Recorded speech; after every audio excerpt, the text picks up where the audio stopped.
at home and around the world. It's the ITV News.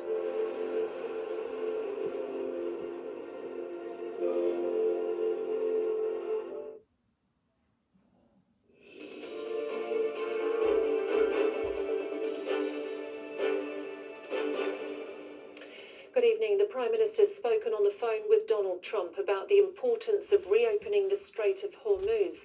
Iranian threats to global shipping there have driven up fuel, gas and oil prices around the world. Yesterday, the US President appealed to world leaders to send warships to the narrow sea passage. Meanwhile, the human cost of the conflict continues to rise as missiles and drones fall on Iran and around the region. Our political correspondent Shihab Khan reports.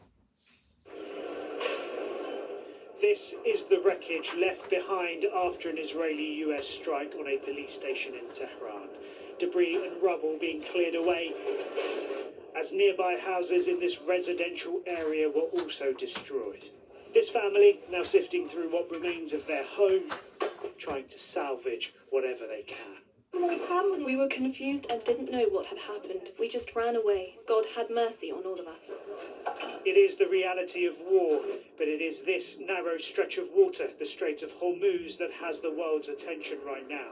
Just off the coast of Iran, it is one of the most important shipping routes on the planet, carrying around a fifth of the world's oil supplies. Tehran says it will block and disrupt the waterway because of the ongoing conflict. A situation so serious, the Prime Minister discussed it on two separate calls today with US President Donald Trump and Canada's Prime Minister Mark Carney. A solution may not come quickly, especially as senior figures in the Trump administration warned that this conflict could continue for some time. Are you suggesting this war could be over, will be over in a few more weeks? I think that's the likely time frame, yes. I think the president came out early on saying he expected the need for 4 to 6 weeks to completely defang Iran's military capabilities. The disruption is already being felt here at petrol pumps, higher prices for heating oil and rising mortgage costs. But there is little sign the conflict itself is slowing. Israeli officials say the scope of their military operation is widening, while Iran has launched another wave of missiles, some of them reaching Tel Aviv. We never asked for a ceasefire, and we have never asked even for negotiation. We are ready to defend ourselves as long as it takes. With neither side willing to back down, it's clear that the conflict will continue on. So she had the Prime Minister talking about the importance of opening the Strait of Hormuz, but no suggestion as to how that would happen. Yeah, that is the trillion-dollar question. The Prime Minister clearly wants it to reopen. Cabinet ministers have been talking about that for a while. They want de-escalation, so we get to that point. He's spoken to President Trump. He's spoken to the Prime Minister of Canada, Mark Carney. There's a lot of diplomacy going on, but ultimately we aren't responsible for getting that strait open. The only people that can make that happen are Benjamin Netanyahu, Donald Trump, and the leaders of Iran. They will ultimately decide. In the meantime, this is having huge consequences for the global economy. There are concerns it's going to hit people when it comes to their energy bills, when it comes to topping up their cars at petrol pumps. That's why we are expecting the government to work to help people, but ultimately this isn't up to us. And the diplomacy will go on. OK, Shihab, thank you. Police are investigating anti-IDF chants led by Bobby Villain, a member of punk duo Bob Villain, at the Al-Quds Day demonstration in London. Hundreds attended static protests after police banned the annual march over fears of public disorder. 12 arrests were made during a protest and counter-protest, the Met said. 2 people have died after an outbreak of meningitis and septicemia at the University of Kent. The university confirmed that a student was one of the 2 people who died.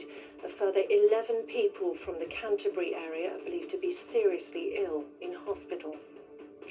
And a 43-year-old woman has been charged with murdering her baby. The 18-day-old girl died after falling from a height at a residential property in London. OK, on to football, and it was a crucial day in Tottenham Hotspur's battle to avoid relegation from the Premier League. Spurs went to Anfield in free fall after a string of defeats, but emerged with some hope of surviving the drop. Here's Chris Scudder. Igor Tudor came in to rescue Spurs, but he'd never felt more alone after losing all of his games before this. Situation critical in their relegation fight. They could not afford this. Dominic Szoboszlai! Easy for Dominic Szoboszlai, but the Spurs goalkeeper Vicario really should have saved it. Not good for the blood pressure, and it could have been worse, but for Vicario's fingertip redemption. In the Women's League Cup, Chelsea have claimed the first silverware of the season, beating Manchester United 2-0. Greeting Canarid with the cross. Viva Jones pokes it home.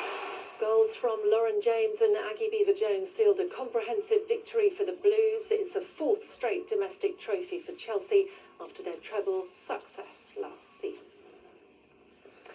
And finally, the stars are out in Tinseltown with the Oscars about to get underway. There's an extra buzz this year as it's being billed as the most unpredictable in recent memory, apart from the Best Actress Award, where the smart money is on Ireland's Jessie Buckley. Our arts editor Nina Nanar is on the red carpet.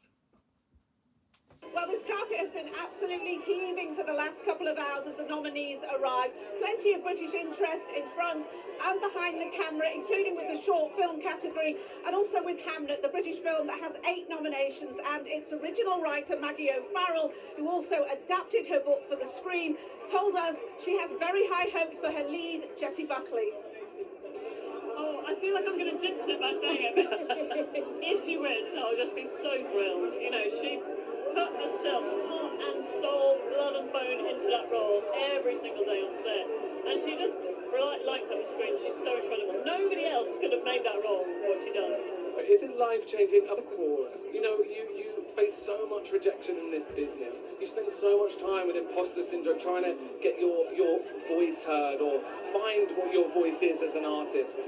And when you get recognised on a global scale for a queer film, for a film about simply companionship, simply about two people seeing each other despite differences, when it's that, it's extra special. So it's absolutely changed my life. It's amazing, yeah.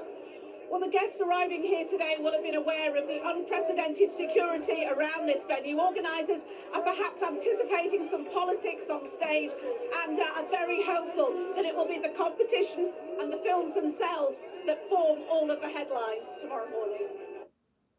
Okay, Nina Nanar reporting. And if you want to watch the Oscars, you can watch it right here in just a few minutes' time. It's after the national and local weather forecast. From everyone here for now, sleep well. Good night.